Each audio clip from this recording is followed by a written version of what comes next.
The official death toll from the wildfires in Hawaii stands at 115 and hundreds of people remain unaccounted for. Property losses are estimated at $6 billion. Residents have questions about the response, who is to blame, and when survivors and businesses can start to rebuild. It's hard to take in, seeing all this devastation. Even as Lahaina fire survivors take stock of what's left of their historic community. Make me cry. Make me cry. Officials are trying to identify the bodies of those lost, but it is a mystery at the moment how many are still missing.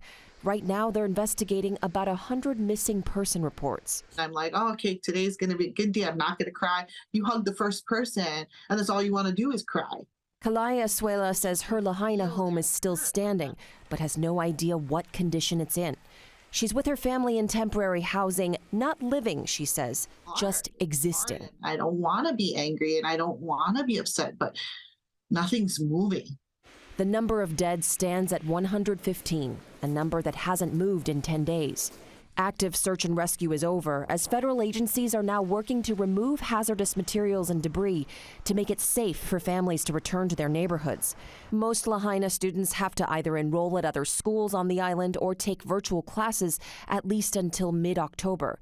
The entire survival and recovery process has surfaced long-held skepticism and resentment toward outside authority, which many locals have historically blamed for mismanaging the land and water. I directed my team to do everything we can for as long as it takes to help Maui recover, rebuild in a way that respects and honors Hawaiian traditions and cultures and the needs of the local community.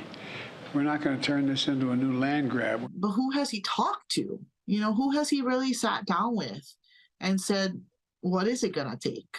Asuela questions whether this tragedy could have been prevented.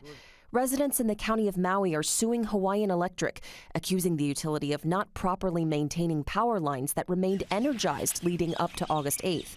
The company says a downed power line in Lahaina seems to have sparked flames that morning, but says the cause of a fire that afternoon is still unknown. And while sirens have not previously been used for wildfires on Maui, new protocols will soon be shared. As we go forward, we need to educate the public on what do they need to do when a siren sounds. And that includes our visitor population that will be unfamiliar as well. Visitors who are currently avoiding Maui.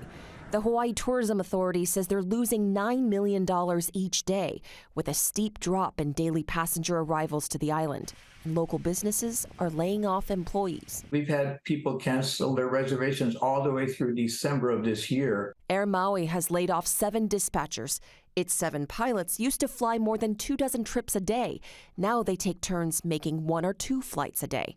While island residents want tourists to stay away from burned areas, they need people to come visit the rest of Maui. Most people who live on Maui have 2 jobs to sustain themselves, so they're not going to be able to survive and pay their bills and their home mortgages on unemployment insurance. It just won't cut it.